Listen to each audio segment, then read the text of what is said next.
Welcome back. In the previous videos, we have seen the first 6 principles of interpretation of fiscal or taxing statute. In this session, let us deal with the remaining principles.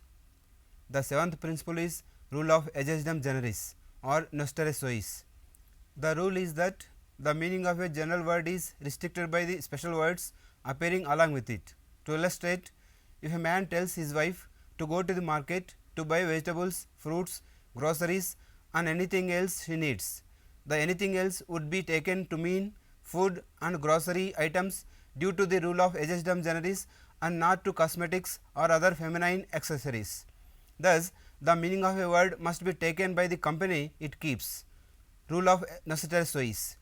In the case of CIT versus Rajkumar 2009, regarding deemed dividend under section 2 subsection 22 clause E of the Income Tax Act 1961, the word advance which appears in the company of the word loan was interpreted.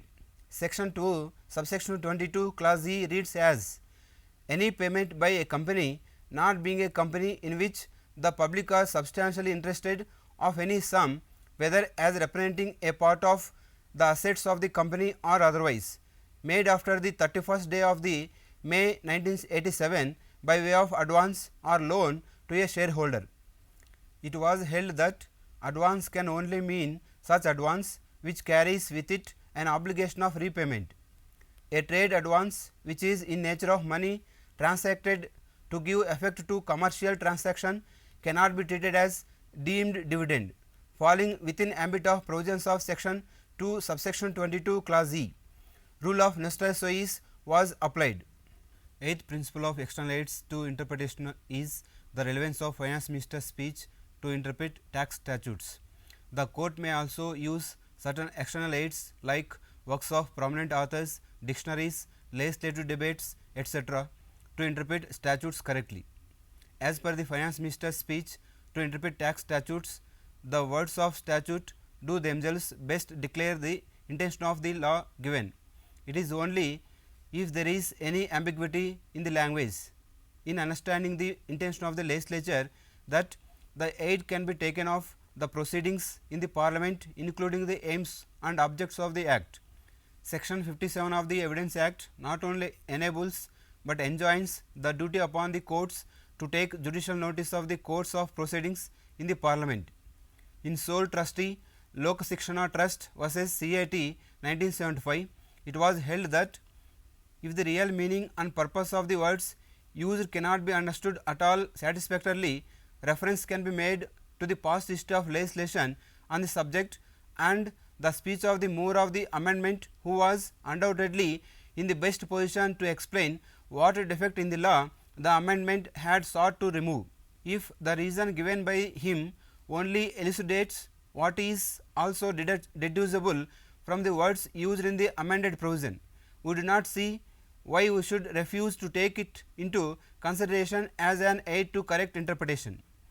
Interpretation of statutory provision is always a question of law on which the reason stated by the mover of the amendment can only be used as an aid in interpretation if we think, as I do in the instant case, that it helps us considerably in understanding the meaning of the amended law.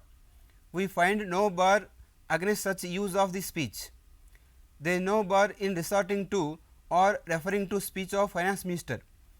Interpretation of statutes being an exercise in the ascertainment of meaning, everything which is logically relevant should be admissible, held in the following cases: Chunilal Omkar Mal Private Limited versus Union of India 1996, KP Varghese versus ITO 1981, CIT versus MK Vaidya 1997, CIT versus Export India Corporation Private Limited 1996, Ganji Krishnarao versus CIT 1996 and CIT versus Sarvaraya Textile Limited 1982. Contrary decisions where it is held that finance minister's speech is not admissible. In the cases of CIT versus Bhandari Machinery Company Private Limited 1998, Ashwin Kumar Ghosh versus Arabinda Bose AIR 1952 SC 369, State of Travancore Cochin versus Bombay Company Limited AIR 1952 SC 366, CWT versus Yuvraj Amarinder Singh 1985, B.R. Sound Music versus O.P. Bharadwaj 1988, it was held that the speeches made by the members of the House in the course of the debates are not admissible as external aids to interpretation of a statutory provision. A statute as passed by the Parliament is the expression of the collective intention of the legislature as a whole, and any statement made by an individual, albeit a minister, of the intention and objects of the act cannot be used to cut down the generality of the words used in the statute. The statement of objects and reasons seeks only to explain what reasons induced the mover to introduce the bill in the House and what objects he sought to achieve, but those objects and reasons may or may not correspond to the objective which the majority members had in view when they passed it into law. The statement of objects and reasons appended to the bill should be ruled out as an aid to the construction of statute. Strictly speaking, even the speech of the finance minister and notes on clauses do not lend support to the view taken by the tribunal. For this, you can also see Express Newspapers Private Limited versus Union of India, AIR 1958 SC 578, State of West Bengal versus Union of India, AIR 1963 SC 1241. And last principle in the interpretation of taxing statute is generalia specialibus non derogant. General provisions must yield to the special provisions. Generally speaking, the sections in the Act do not overlap one another, and each section deals only with the matter specified therein and go no further. If a case appears to be governed by either of two provisions, it is clearly the right of assessee to claim that he should be assessed under the one, which leaves him with a lighter burden. The literal meaning of the expression generalia specialibus non derogant is that general words or things do not derogate from the special.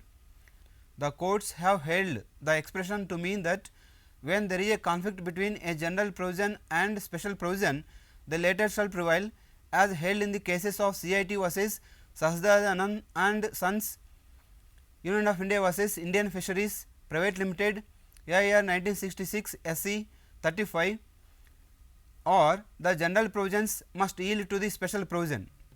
With this, I would like to conclude the session on interpretation of fiscal or taxing statute. Hope to see you soon. Thank you.